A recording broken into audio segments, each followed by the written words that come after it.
Greetings, Benjamin J. from Ben's Trains with another in the series. Well, another parts motor. As you can see, this is originally just beat to death.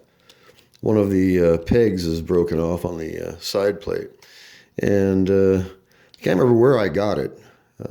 Came with something that I bought on eBay probably 3 months ago, something like that. Anyway, I've been going through all the motors and looking for stuff that I can use.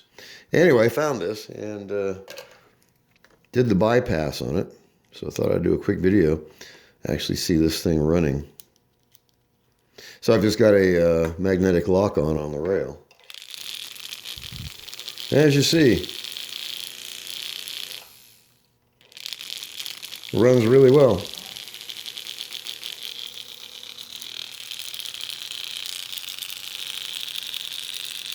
So all I've got to get is some wheels.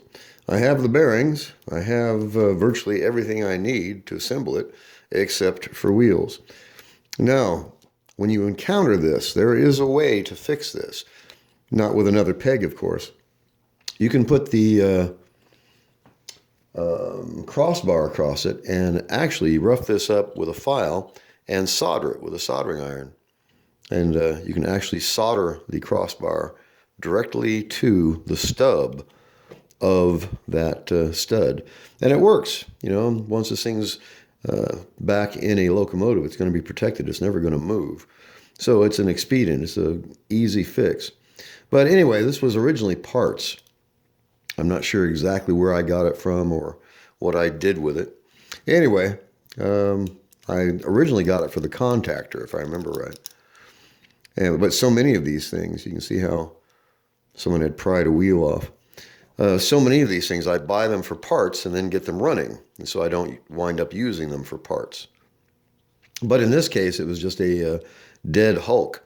So a few minutes work, just did the bypass on it, which got it running.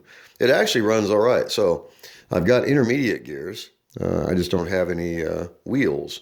I have a small pill bottle full of wheel bearings.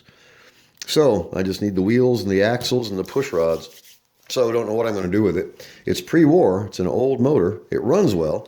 Now it's just a matter of getting the parts to assemble it. If I had the parts, I could have this assembled and running in about 5 minutes. Not including the soldered repair. Anyway, I just wanted to do a quick video on this. As I said, if you have a way to pull the wheels off and press them back on again, as you can see, there's not much left of this motor. You pull off the brush plate, take off these nuts, and you can split this in half. And you have two plates, basically the field coil and the E unit. That's it. It is really straightforward and simple, if you can get the wheels off and get them back on again without prying. And as you see, that is what happened to so many of these motors that I get. I get them cheap because they're broken, badly broken. And someone will invariably try to pry the wheel off, thinking they can just pop it off that axle.